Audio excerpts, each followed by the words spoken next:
हरे कृष्ण আমার সকল বৈষ্ণব ভক্তবৃন্দের চরণে কোটি কোটি দণ্ডবত প্রণাম। তো আগামীকাল 9 জুন সোমবার হচ্ছে পানিহাটি চিরাদধি মহোৎসব।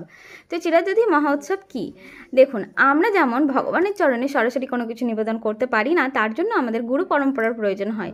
ঠিক তেমনই মহাপ্রভুর সান্নিধ্য কিন্তু পাওয়া যায় না নিত্যানন্দ প্রভুর অনুমতি ছাড়া বা সান্নিধ্য ছাড়া। তো মহাপ্রভুর চরণে সান্নিধ্য পাওয়ার জন্য আমাদেরকে আগে নিত্যানন্দ প্রভুর সান্নিধ্য পেতে হবে, তারপরে কিন্তু আমরা মহাপ্রভুর সান্নিধ্য পাবো।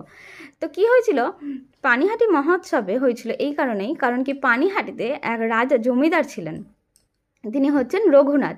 তো সেই জমিদার ভগবান মানে মহাপ্রভুর সান্নিধ্য পাওয়ার জন্য নিত্যানন্দ প্রভুর কোনো অনুমতি না নিয়েই তিনি মহাপ্রভুর সঙ্গে দেখা করতে গিয়েছিলেন।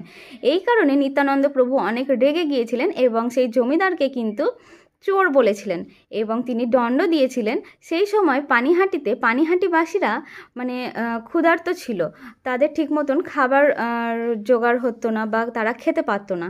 তো তখন নিত্যানন্দ প্রভু পানিহাটির জমিদারকে দণ্ড দিয়েছিলেন যে সকল পানিহাটিবাসীকে চিরাদধি খাওয়াতে হবে। তো সেই জন্যই ওখানে পানিহাটিতে চিরাদধি মহোৎসব পালন করা হয় 5 দিন ধরে। আর সেই সময় যখন জমিদার ওখানে সমস্ত পানিহাটিবাসীকে চিরাদধি মহোৎসব করাচ্ছিলেন, ঠিক তখনই কিন্তু মহাপ্রভু সেখানে উপস্থিত ছিলেন।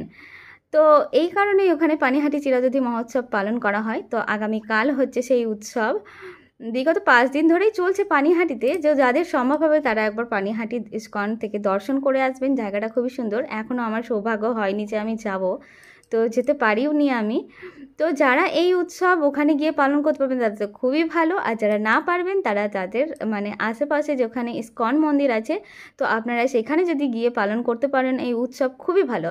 আর যদি সেটা না পারেন তাহলে বাড়িতেই ভগবানকে চিড়ে দই সব রকমের ফল দিয়ে চিরাদধি মহোৎসব পালন করুন। সকলে সুন্দরভাবে কালকে দিয়ে মহোৎসবটা পালন করুন। হরে কৃষ্ণ, হরি বল।